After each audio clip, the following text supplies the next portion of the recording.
আজকে আমি তোমাদের মাঝে এক্সপ্লেন করতে যাচ্ছি রজনীকান্তের রিসেন্টলি মুক্তি পাওয়া মুভি কুলি দি পাওয়ার হাউস।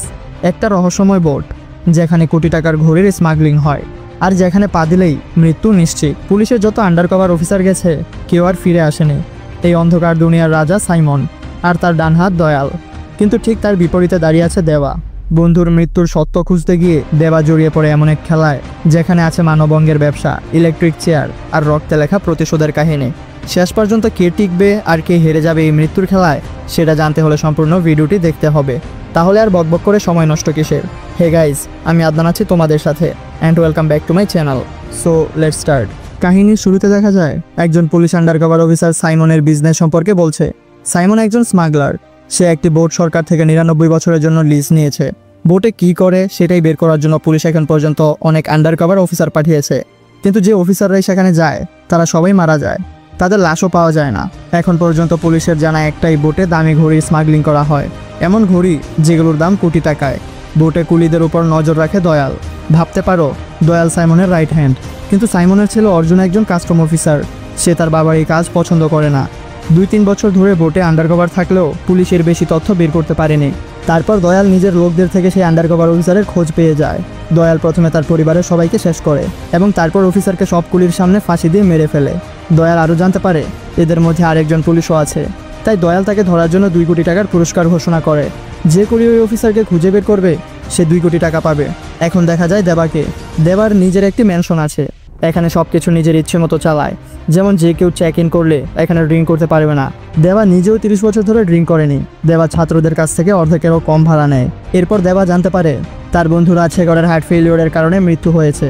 দেবা দ্রুত তার বাড়ি গেলেও তার মেয়ে প্রীতি দেবাকে রাজশেখরের শেষ সময়ের মুখও দেখতে দেয়নি। দেবাকে বাড়ি থেকে বের করে দেয়। তারপরও দেবা বন্ধুর দায়িত্ব পালন করতে থাকে।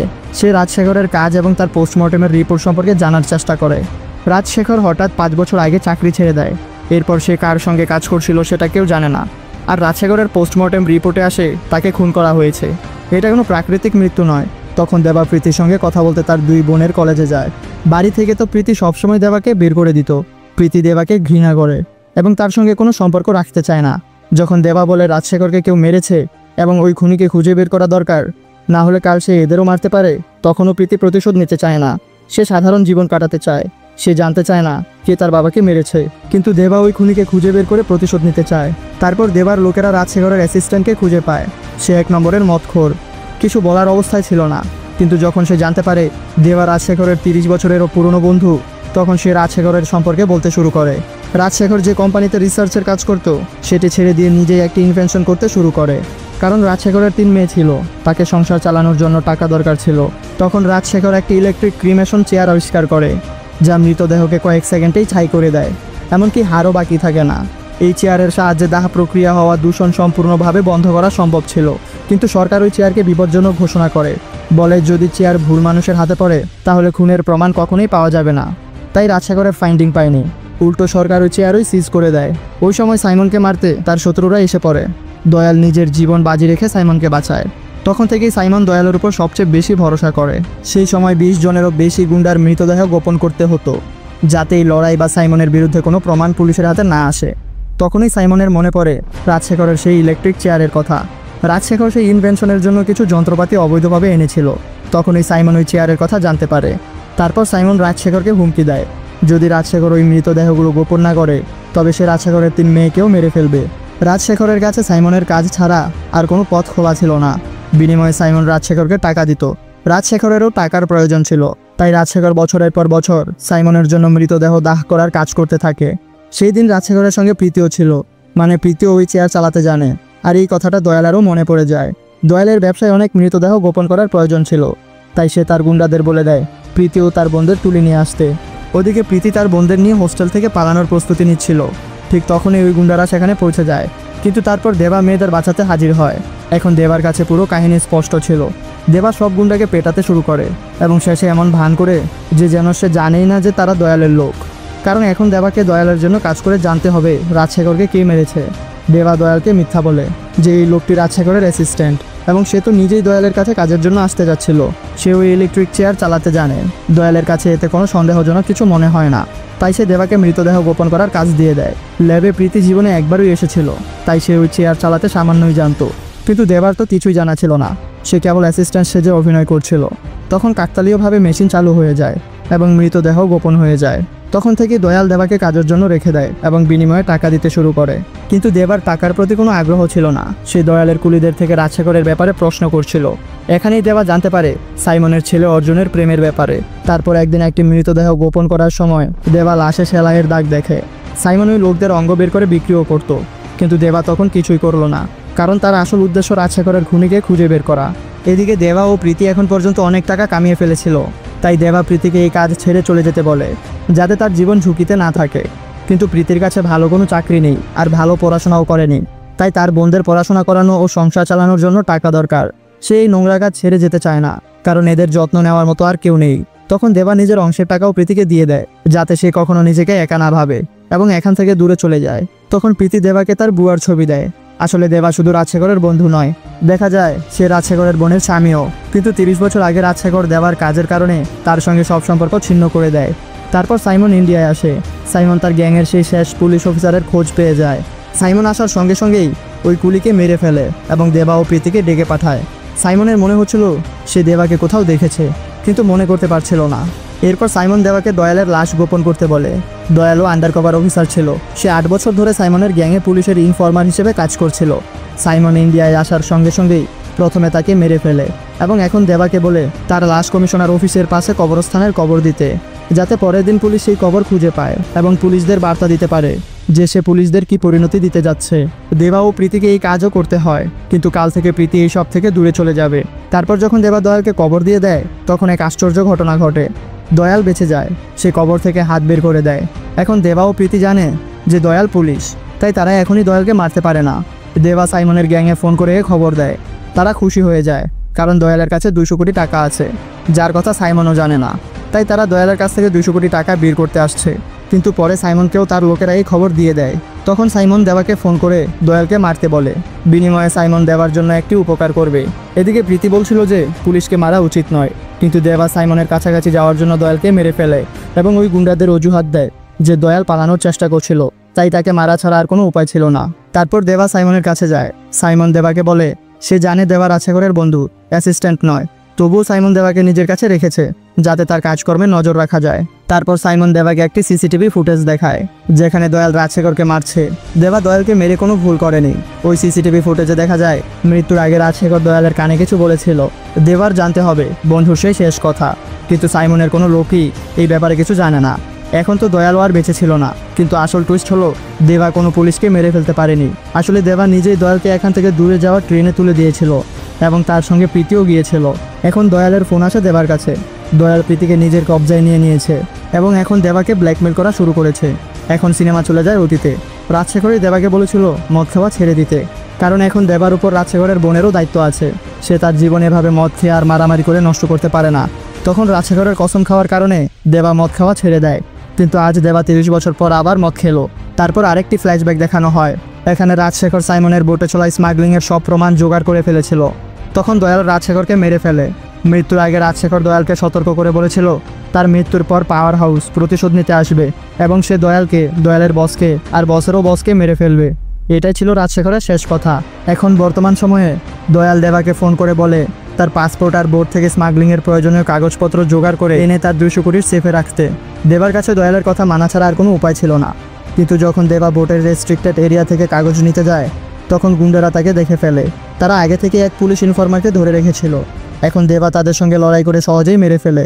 ওই অফিসার দেবাকে জানায় যে এখানে মানব অঙ্গের বাণিজ্যেরও ব্যবসা চলছে। সাইমন তার বোটে কাজ করা সব কুলি আর কর্মচারীর মেডিকেল টেস্ট করায় এবং তারপর তাদের খাওয়ায় দাওয়ায় যতক্ষণ না কারো মেডিকেল রিপোর্ট চাহিদার অঙ্গের সঙ্গে মেলে। যেই মাত্র সাইমনের কাছে কোনো ম্যাচ পাওয়া যায়, সে সেই কর্মীর হৃৎপিণ্ড বের করে পাঠিয়ে দেয় এবং দেহটি দেবার কাছে পাঠায় গোপন করার জন্য। এখন দেবার কাছে বোটের পুরো তথ্য ছিল এবং দয়াল নিজেই তার 200 কোটির নাগাল দেবাকে দিয়ে ফেলেছিল। তারপর দয়াল দেবাকে শেষ কাজ দেয়, সাইমনের ছেলে অর্জুনকে মারতে হবে। যদি দেবা অর্জুনকে না মারে তবে দয়াল প্রীতিকে মেরে ফেলবে। সাইমনের গ্যাংয়ে শুধু অর্জুনই ভালো মানুষ ছিল। দেবা তাকে নিয়ে এক নির্জন জায়গায় যায়, কিন্তু এখন আর তাকে মারতে চায় না। এদিকে সাইমনের লোকেরা এখনও দেবার উপর নজর রাখছিল। সাইমন জানতে পারে যে দেবা অর্জুনকে মারতে যাচ্ছে, কিন্তু আসলে দেবা অর্জুনকে তার প্রেমিকা কল্যাণীর সঙ্গে পালিয়ে যেতে সাহায্য করার জন্য এনেছিল। অর্জুন দেবার উপর বিশ্বাস করতে শুরু করেছিল, তাই তার সঙ্গে এখানে এসেছিল।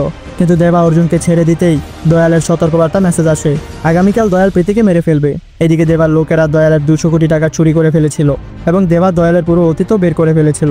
কল্যাণী আসলে অর্জুনের সঙ্গে প্রেমের অভিনয় করছিল, সে দয়ালের স্ত্রী। যখন দেবা অর্জুনকে ছেড়েছিল তখন সেখানে মাত্র 2 জন ছিল, তাই অর্জুনকে পালানোর কথা দয়ালকে শুধু কল্যাণীই বলতে পারত।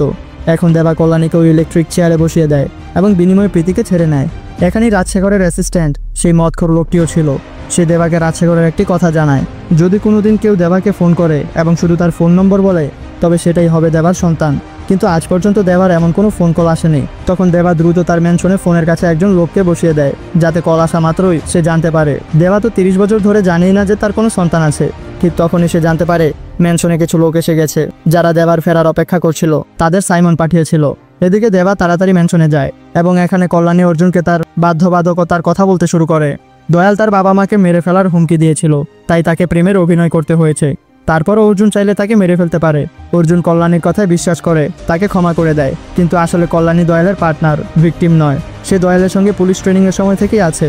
এখন কল্যাণী অর্জুনকে অপহরণ করে এবং দেবার বাকি সব লোককে মেরে ফেলে। তারপর দয়ালকে ফোন করে আবার প্রীতিকে ধরতে বলে। প্রীতি এখনও খুব দূরে যায়নি। ওদিকে দেবা প্রীতির 2 বোনকেও তার ম্যানশনে নিরাপদে নিয়ে এসেছে, যাতে তাদের কোনো বিপদ না হয়। কিন্তু সাইমনের গুন্ডারা ইতিমধ্যে সেখানে পৌঁছে গেছে। দেবা একাই তাদের সঙ্গে লড়াই করছিল। ওদিকে দয়াল প্রীতিকে পেয়ে যায়। সে প্রীতির সঙ্গে থাকা দেবার সব লোককে মেরে ফেলে। শেষে প্রীতি একটি ট্রেনে আটকা পড়ে। তার বাঁচার কোনো উপায় ছিল না। তখন প্রীতির মনে পড়ে তার বাবা রাজশেখরের কথা। রাজশেখর প্রীতিকে এক কুলির নম্বর দিয়েছিল এবং বলেছিল জীবনের মৃত্যুর পরিস্থিতি এলে তাকে ফোন করে সাহায্য চাইতে। প্রীতি আসলে দেবার মেয়ে। এখন প্রীতি দেবাকে ফোন করে। দেবা গুন্ডাদের সঙ্গে লড়াই করতে করতে কষ্টে ফোন ধরতে পারে। দেবা প্রীতির লোকেশন আর সমস্যার কথা জেনে গিয়েছিল, কিন্তু দেবা ফোনে কিছুই বলল না। তার আগেই কল কেটে গিয়েছিল। ওদিকে দয়াল প্রীতিকে মারতে শুরু করেছিল। তখন দেবা তার লোকদের স্টেশনে প্রীতিকে নিতে পাঠিয়ে দেয় এবং এখানে বাকিদের 2 বোনকে বাঁচানোর জন্য লড়াই করছিল। এরপর ট্রেন থেকে দেবার এক লোক দয়ালকে নিয়ে বাইরে লাফ দেয়, যাতে প্রীতিকে বাঁচানো যায়। কিন্তু তখন পর্যন্ত এই ট্রেনে কল্যাণীও এসে গেছে। কল্যাণী দূর থেকে প্রীতির উপর নজর রাখছিল। সে দয়ালকে বলল তাদের প্ল্যান বদলাতে। এখন দয়াল অর্জুনের সঙ্গে গাড়িতে আছে এবং এখান থেকেই দেশ ছেড়ে পালানোর জন্য তাদের পাসপোর্টও তৈরি। তারপর দয়াল সাইমনকে ভিডিও কল করে মিথ্যা বলে যে দেবা তার স্ত্রীকে খুন করার হুমকি দিয়েছে, তাই দেবা অর্জুনকে মারছে, যাতে সাইমন দেবাকে মারার জন্য পাগল হয়ে যায়। তখন দয়াল ভিডিও কলে সাইমনের চোখের সামনে অর্জুনকে খুন করে ফেলে। এখন স্টেশনে এর আগেই যে দেবার লোকেরা প্রীতিকে বাঁচাতো, কল্যাণী প্রীতিকে নিজের সঙ্গে নিয়ে যায়। কিন্তু টুইস্ট হলো, কল্যাণী নিজে প্রীতি সহ ভুলবশত সাইমনের লোকদের গাড়িতে উঠে গিয়েছিল। এখন কল্যাণী আর প্রীতি সাইমনের হাতে বন্দি। সাইমন এবার দয়ালকেও একই কষ্ট দেওয়ার জন্য তাকে ভিডিও কল করে এবং তার চোখের সামনে কল্যাণীকে খুন করে ফেলে। এখন শুধু দেবার আসার অপেক্ষা। তারপর সে প্রীতি আর দেবাকেও খুন করবে।